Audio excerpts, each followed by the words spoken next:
Hi Service Alternatives and happy Friday. Aisha Somani, our residential manager for Harksel and Riverside up in Ferndale, recently shared a really great story. There's a traveling zoo that came to visit. It's a traveling zoo that allowed for drive-by sightings of animals. The staff and kids had an amazing day. They saw parrots, a giraffe, iguana, owls, and at each drive-by there was a person from the zoo that was there to talk about the animals. Each of these animals is a rescue and had come from a really difficult experience, and the caregivers for the animals shared their stories. They also had the opportunity to listen in the car to YouTube stories to learn more about the animals. The staff and the kids came back rejuvenated. Employees specifically talked about the level of hope that this provided and what a relief that this sense of normalcy gave. It's such a great story, and there are so many stories about animals and the connection that animals provide people. How many people do you know that have pets? How many people do you know who got animals during this time? I know people who have gotten kittens, dogs. You hear my cat meowing in the background, and they're simply part of our lives. We've recently had the Brentwood program go to Northwest Trek.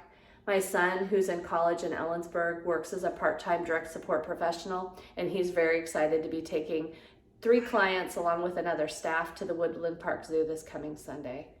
Animals are simply something that anchor so many of us.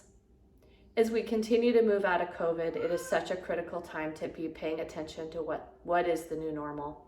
Somebody asked me the other day what I saw the new normal being, or when we would be back at normal, and I'm not able to answer that question.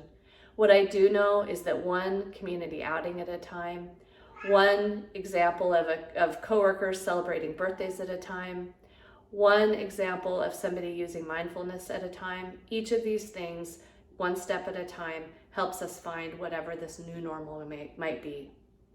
Elfwin Freer described her experience with Tamara's Tuesday Tips. She experienced Kelly's mindfulness meditation that Kelly provided that really provided some grounding for her on a particular day. She talked about what a relief this provided. Troy just shared some great stories of Kim, whose 50th birthday was celebrated. Bobby celebrated her well with decorating her office with glitter and streamers and balloons. Really surprised Kim. Troy described it as just epic. It's these one steps at a time that we take as people as we come out of COVID. It's one step at a time personally. It's one step at a time at work that we find our way toward whatever this new normal might be.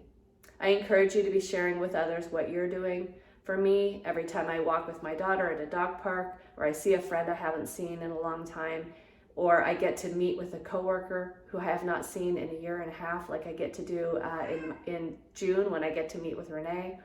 Each of these things is just a little bit normal. Keep sharing. Sharing is caring. And thanks for everything you're doing, SA. We're getting out of this thing. Bye-bye.